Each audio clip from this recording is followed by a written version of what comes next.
All right. Hello, everyone. This is Gary Ryan with the Fed League Flash. It's almost a weekend wrap up. We have one more game, that being the Watertown Wolves and the Port Huron Prowlers playing their third of three in McMorran Place. That's at 3 o'clock this afternoon. But everything else for the weekend is in the books, so we'll call it a weekend wrap up. All right. So, speaking of the Wolves and Prowlers, the hometown team wins again, and it's 6-2 this time. For the Prowlers, they get a goal from Tristan Sim on the power play. Lots of special teams play. So, uh, Port Huron's power play numbers just kind of went up. That's at 1937 of the first period, and kind of took a little while for these teams to get going, but then once they started moving offensively, they got at it. 51 seconds into the second period, Shorthanded Blacksmith, he scores shorthanded, his first of two on the night, and then 11:16, it's Sam Merritt, the power play. Blacksmith on the power play for the Wolves evens it out, and then it is Liam Freeborn scoring 17-19, and Austin Federley adds a goal just like a minute 20 later. So, yeah, Port Huron firmly in control after 4-2, and they tack on a couple in the third. Freeborn again, and Phil Schumacher as well. So, we end up with a hometown win. It helps that they have Tucker Tynan back. He's been the best goalie for them this year. So, yeah, Blacksmith, he gets the 2 goals. It's the only offense that Watertown could generate tonight as far as putting pucks in the net. They've been really struggling with that lately. So let's see how things develop tonight. See if Watertown, or this afternoon, see if Watertown can figure things out, or if Port Huron continues to hold them at bay. So Kozlowski, he got the starts, first start he's gotten since November, and he stopped 31 of 37. Not his night. Port Huron just poured it on with the power plays. Freeborn 2 goals, Federley a goal and 2 assists, and Tynan stops 30 of 32 for the win. So the crowd was a little better because the weather was better, 1,200 plus on hand. So Watertown now 8-14-2, and they are just not gaining any traction at this point. Port Huron, they're still trying to catch up to that third place spot held by Mississippi. Port Huron now 12-11-4. If Port Huron does win today in regulation time, they would surpass Mississippi in third place in the Continental.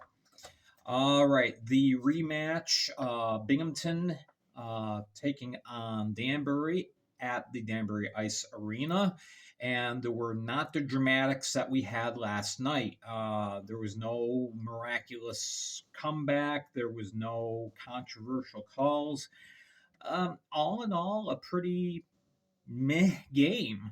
But Binghamton, they end up with a 4-1 win. Nikita Ivashkin scores on the power play, 9:24. So he finally gets credit for a goal this weekend because he scored on Friday, and for some reason the goal was given to somebody else, even though it was definitely Ivashkin that scored. So kind of weird thing. But anyway, Phil Bodum Zinchenko, he scores Danbury's only goal going in the latter half of the first period. And so Danbury tied it up. But from there on, Binghamton held their own. They didn't play a spectacular offensive game, but they got enough, and they stayed defensively responsible, not allowing Danbury to come back again. So they tore up the script from the last 3 meetings between these two teams. Fletcher scores at 2:37, and that ends up being the game winner.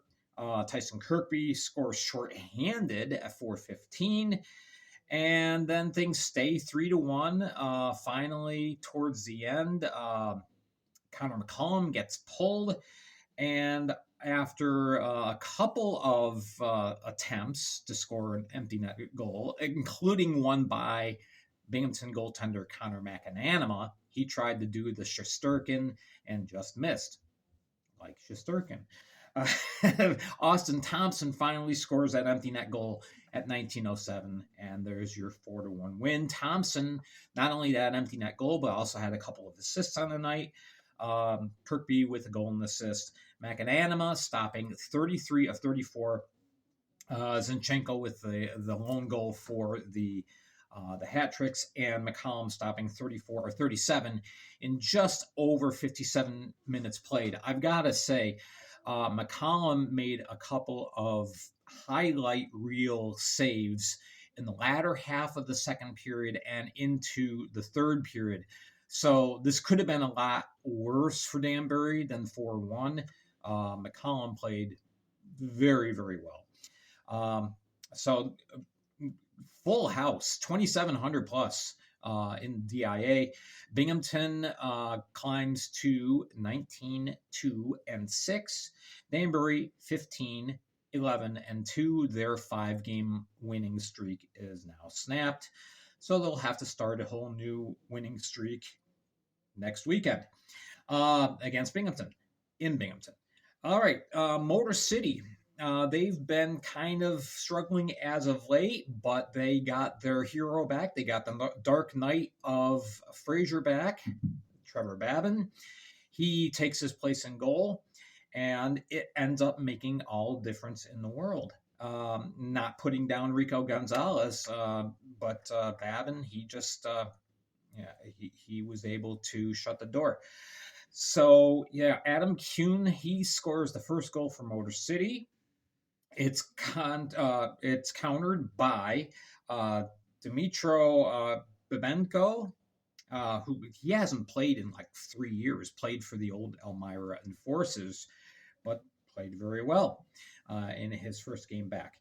So it's 1-1 at the end of one. In the second, Motor City gets goals from Declan Conway and Tristan Wells. In the third, Daniel Martin tries to bring the Bobcats back. So it's 16:48 for that. So then it's 3-2. And then in the final minute, Bobcats pull goalie Connor Green, and Jonathan Giuliano scores into the empty net. And so that's a 4-2 victory for the Rockers. Now, Rockers got 4 goals, but they only generated 22 shots altogether. So Blue Ridge's defense seems to be playing a little bit better. Blue Ridge got 38 shots themselves, but unfortunately just not able to beat Babin. Babin goes 36 for 38. Tristan Wells with that game-winning goal. And Pavel Svintsov, he gets 2 assists as well. Daniel Martin, he had a great weekend. There's the furnace. A goal and an assist. And Green stopping 18 of 21. So Motor City climbs to 15-7-4. Got a little breathing room between them and Danbury now. They win, Danbury loses, so the cushion is back a little bit. Blue Ridge falling to 6-16-3. Good crowd on hand at the Apex Center, a little over 1,500 plus to take in that game. All right, down south, Columbus, Georgia. It is the River Dragons completing the 2-game sweep of the Elmira River Sharks in the Battle of the River. 4-1 in this one. No scoring in the first, and in the second, it's Justin McDonald. He is now tied in the points lead with Yanni Lariakos, who hasn't been playing the last couple of weeks. J-Mac ends up getting 2 goals, one at the 6:11 mark and one at the 9:22 mark. Alex Storjahan adds a power play goal 3 minutes later. It's 3-0. Elmira tries to climb back. Stephen Ford ends up finding the net at 15:45, but that's all that Elmira will be able to do late in the game. Bernard gets pulled out of Elmira's net. Kyle Moore scores an empty netter to seal the deal. Good crowd, 39:52 on hand to watch the hometown River Dragons beat the River Sharks. 40 shots on goal for Columbus for the game, 36 for Elmira. So, I mean, Elmira got opportunities. They just weren't able to solve goaltender Taylor Joseph, who stopped 35 out of 36 shots for the win. So McDonald on the night, 2 goals and 2 assists.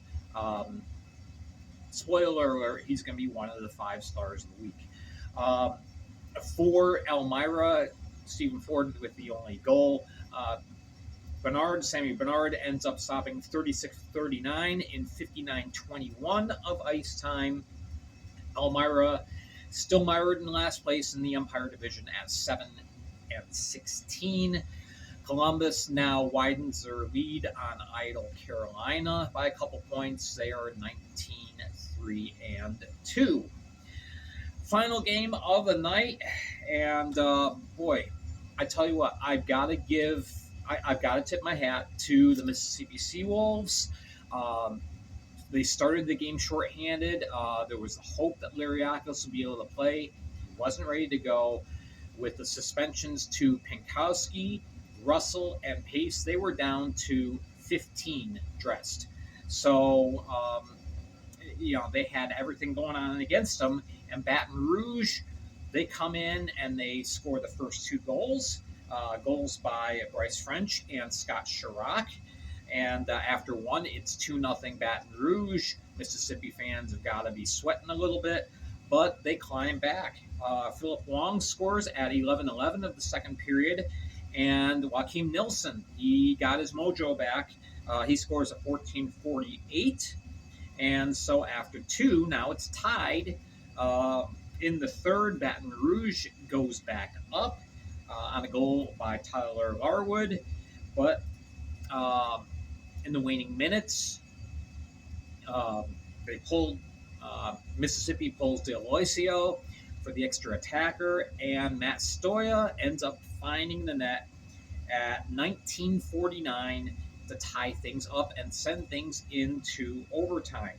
And then Baton Rouge shot themselves in the foot. Brendan Hussey ends up with a penalty, 1:43 into the overtime session. So now it's a 4-on-3. Mississippi just starts pouring on the shots on Lavalier and ends up finding success with the game-winning goal by Joakim Nilsson at 3:26 on the power play. And Mississippi completes the comeback, 4-3 victory over the Zydeco.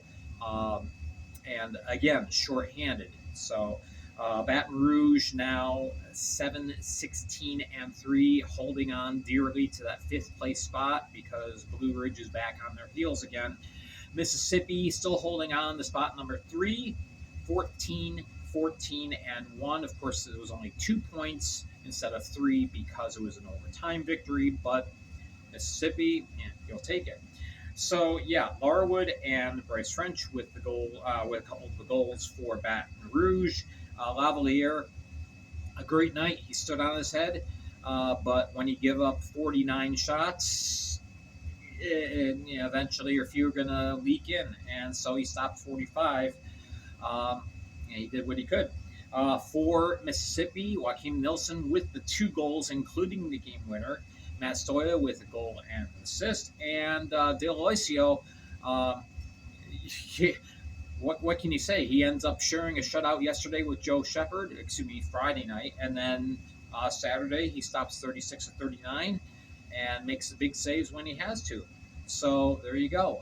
That is the sum up for the weekend.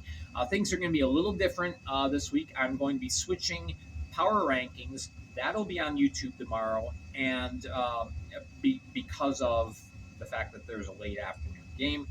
And then stars and standings are going to be on Spotify. So make sure to follow me on YouTube here, on Spotify, and on Facebook. Thank you so much for tuning in. Make sure to hit like and subscribe, and we will catch you again tomorrow.